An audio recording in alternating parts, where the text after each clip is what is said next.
E por que Cristo voltará? Tem 3 pontos aí que nós vamos ressaltar por que Cristo voltará. E a Bíblia ensina isso, porque Jesus vai voltar. Primeiro, para entregar o seu reino a Deus. É para isso que Jesus vai voltar. Segundo, para ressuscitar todos os mortos. Você, se tiver morrido. E terceiro, para executar o juízo final. Será a segunda vinda. Jesus vai voltar para entregar o reino a Deus. Entregar o reino. Essa passagem diz claramente, né, isso é 1 Coríntios capítulo 15, versículo 24. Então virá o fim, quando ele entregar o reino ao Deus e Pai.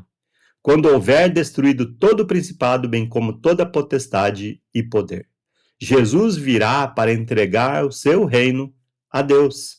Jesus tem um reino, o qual Deus deu para ele. Cristo voltará. Não voltará para estabelecer o seu reino. Mais uma vez, 99% das religiões afirmam isso. Mentira, não é verdade, não é comprovado na palavra de Deus. Mas ele virá para entregar o reino, o qual ele já está reinando. Jesus já está reinando. Existem muitas passagens que ensinam que Cristo já está reinando e que o seu reino é a igreja. A igreja é o reino de Deus. E se todas as denominações não acreditam nisso, é porque não são o reino de Deus. Então, por isso mesmo, nós não pregamos uma denominação. Pregamos a Jesus Cristo, somente. E a palavra dele. Olhe para a palavra dele. Me esquece. Não ouça as minhas palavras. Olhe para a Bíblia, abra a Bíblia. Por isso que eu trago aqui passagens para você ler aqui, mas é um resumo. E você pode saber mais. Até como mencionei para você agora há pouco, você pode encontrar esse mesmo curso do que eu estou usando aqui nesse endereço, sercris.org. Lá você encontra este e também até as atividades assim que você pode responder, eventualmente ganhar até uma nota e um certificado que não tem valor para entrar no céu, tá? Mas tem valor com certeza se você obedecer. Aí o valor está garantido. Então, o reino de Deus, o reino de Jesus é a igreja. Jesus já está reinando. A igreja e o reino é a mesma coisa. Isso a gente já viu nas aulas anteriores. Cristo estabeleceu o seu reino no primeiro século. Marcos, capítulo 1, versículo 15. Capítulo 9, versículo 1 de Marcos também. Colossenses, Apocalipse. Fala tudo sobre todas essas passagens. Falam que Jesus já estabeleceu o seu reino e já está reinando. Ele começou então a reinar no dia de Pentecostes, quando a igreja foi estabelecida, lá em Atos, capítulo 2, versículo 30 a 47, você pode ler. Paulo ensinou que Cristo reinaria antes da morte ser destruída. 1 Coríntios, capítulo 15, versículo 25 e 26. Reveja essa aula, vai ficar gravada e você pode olhar cada passagem como individual. Paulo também disse que a morte será destruída quando Cristo viesse para ressuscitar os bons e os justos, também os maus, 1 Coríntios capítulo 15, 52 até o 57. Portanto, Cristo já está reinando antes da sua volta, contrariando os grupos religiosos que afirmam que a igreja só é uma desculpa de Deus. Incrível, né? Mas é isso que muita gente fala. Que isso só aconteceria depois de Jesus voltar. Mas não é isso que a Bíblia fala. Jesus já está reinando e o seu reino é a igreja. A incerteza quanto à hora, é claro, nós temos. Após a ressurreição de Cristo, Deus deu-lhe um lugar. E diz lá essa passagem: à sua direita, nos lugares celestiais, acima de todo principado, toda potestade, poder, domínio e todo nome que possa referir. Isso é Efésios capítulo 1, versículo 20 e 21. A pergunta é: tem honra maior que essa? Não, Jesus já está reinando. Ele está reinando, está sentado no trono, ao lado direito de Deus. Não há honra maior que essa. Quando ele voltar a segunda vez, não será uma volta amigável. Então prepare-se. Mude a sua teologia para a Bíblia, lógico. Não para qualquer uma teologia. Jesus vai voltar, segundo motivo, para ressuscitar todos os mortos. Jesus vai voltar para ressuscitar todos os mortos. A ressurreição é a garantia de que Jesus vai voltar. Vem a hora em que todos que se acham nos túmulos ouvirão a sua voz e sairão. Os que tiverem feito bem, para a ressurreição da vida. E os que tiverem praticado mal, para a ressurreição do juízo. João capítulo 5, versículo 28 e 29. Todos ressuscitarão, para a vida eterna ou para o juízo eterno. Mas que todos ressuscitarão também é um fato. A ressurreição é a garantia de que Jesus vai voltar. Pessoas boas e más serão ressurretas.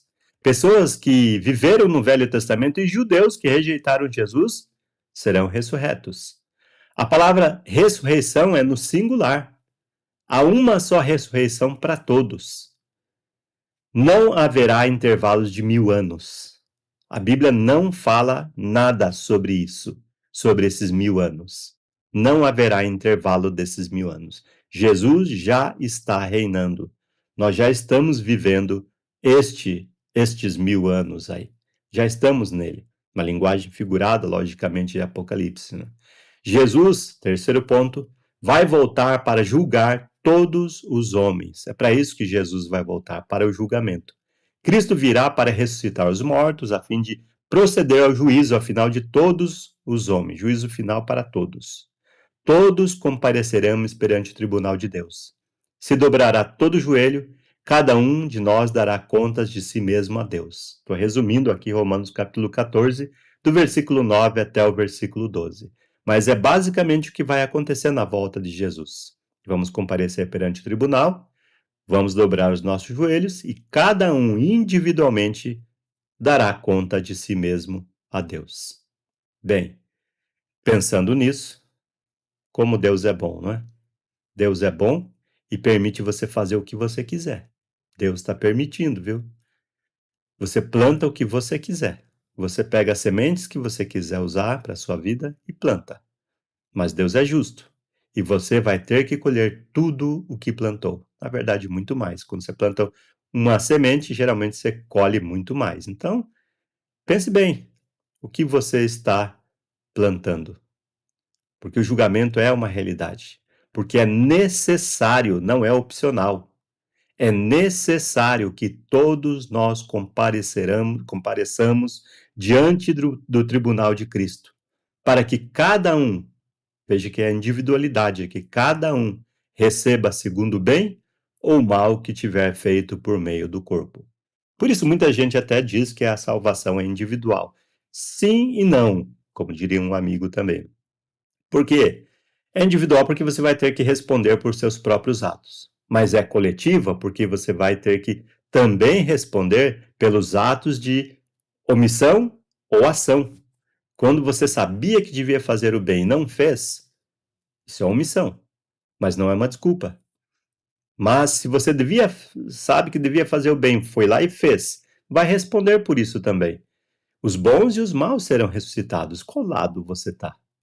Bom, não somos tão maus, talvez não somos tão bons, mas tome cuidado para não ser morno também, não ser vomitado, né? Cuidado. Então, é necessário comparecer perante o tribunal de Cristo. E ali, naquele dia, receberemos segundo o bem ou o mal que tiver feito por meio do corpo. Veja o corpo aí. O corpo a gente às vezes acha que não é importante, mas ele é o templo do Espírito Santo. Então, pense bem no seu corpo.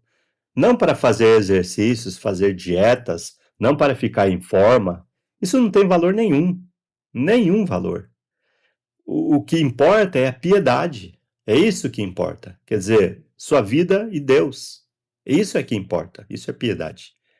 Se você não tiver uma vida piedosa perante Deus, o seu corpo não conta em nada. Você vai perder seu corpo, sua alma, tudo. Mas se você tiver um corpo fora de forma, mas intimidade com Deus, da mesma forma você vai perder seu corpo, porque você vai morrer, mas a sua alma será salva. Então, vamos salvar nossas almas e cuida do corpo. De que maneira? Pureza, santidade, que são quase sinônimos aí, entre tantas outras coisas, né? É dessa forma que a gente cuida do corpo. Depois de mortos, nós seremos julgados ou absolvidos, ou condenados pelos nossos pecados não perdoados. Que você tem escolhido atualmente. A segunda chance é durante a vida. A morte é o fim. Pense bem, a segunda chance é o evangelho. Porque olha para uma criança. Acabou de nascer uma criança. Eu tenho um neto agora. Acabou de nascer. Está vazio ao mesmo tempo. Tem tudo que nós queríamos ter. A pureza, a simplicidade. Tão pouco ele precisa, né? Só precisa da gente, calor humano, né? Precisa de cuidado, de carinho, de nutrição. Tão pouco. Nada tem valor ainda. E tudo que ele tem é muito valoroso, né? De muito valor. É assim que nós deveríamos ser. E vamos ser julgados depois pelo que nós fizermos depois da consciência. Quando a criança ganha consciência, quais as escolhas que faz? Aí vem o julgamento. E como será? E se há uma segunda chance, e com certeza há, eu acredito numa segunda chance, mas é antes da morte. Nós tínhamos uma alma pura como de uma criança. E depois, por causa do pecado, nós contaminamos a nossa alma. Deus não aceita mais. Precisamos de uma alma nova. Como ter uma alma nova? Que papo é esse de alma nova? Só tem uma alma quando uma pessoa nasce. Então nós precisaríamos fazer o quê? Nascer de novo. E Jesus disse exatamente isso para Nicodemos. Olha, Nicodemos, você é um homem religioso e não está entendendo, achando que para nascer de novo tem que voltar de novo para o ventre materno, para a barriga da sua mãe? Não, não é isso que eu estou falando. Tem que nascer da água e do Espírito. Jesus estava falando sobre batismo e ele sabia muito bem. Ele estava falando basicamente para Nicodemos, volta lá para João Batista, onde ele estava batizando, para arrependimento dos pecados, e se batiza. Não adianta vir direto a mim. Você tem que passar pelo processo. Muitas pessoas querem ir direto assim para o céu, mas sem obedecer o evangelho. Impossível. Precisa obedecer o evangelho para poder chegar até lá o objetivo, né? Então a segunda chance é aqui, durante a sua vida. A morte é o fim. E depois da morte? Bem, depois da morte já é uma outra coisa. Assim como os homens está ordenado morrerem uma só vez. E depois disso, o juízo. Hebreus, capítulo 9, versículo 27. Está ordenado. A morte é uma ordem para todos nós. Não tem como escapar. E depois da morte, o juízo. Você será julgado pelas obras que você fez através do seu corpo. Esse seu corpo mesmo. Pode ser que tem partes que você não gosta do seu corpo, mas você não escolheu. Mas você acabou vivendo e aceitando essas partes. E agora, com esse corpo mesmo, você faz o bem ou o mal?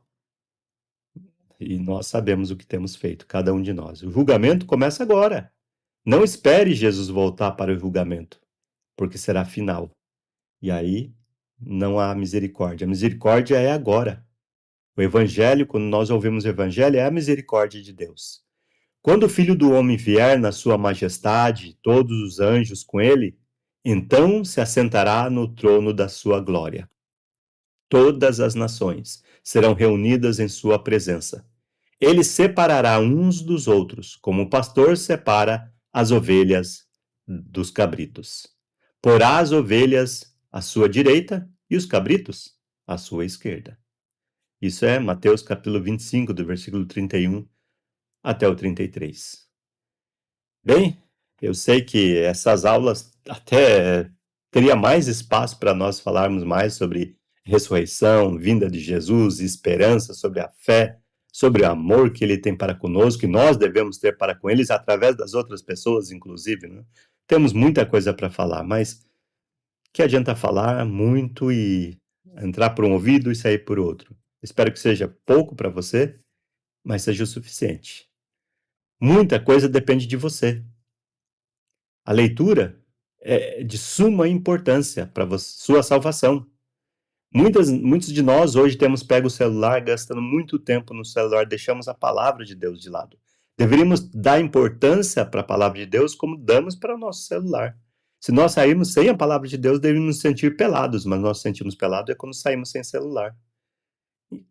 Estamos invertendo a ordem das coisas. Precisamos voltar aos princípios básicos para ser salvos, aos princípios elementares, às coisas simples, o pouco. É pouco que nós precisamos. Jesus, falando para Marta, que estava tão ocupada com tantas coisas, falou: Marta, Marta, tão ocupada, as pessoas vêm, vão comer tudo o que você fez, em 15, 20 minutos vai ficar mais trabalho para você. Maria escolheu a boa parte. O pouco que ela recebeu não seria tirada. Mas nós nos ocupamos com tantas coisas e no final o que nós teremos? Nada.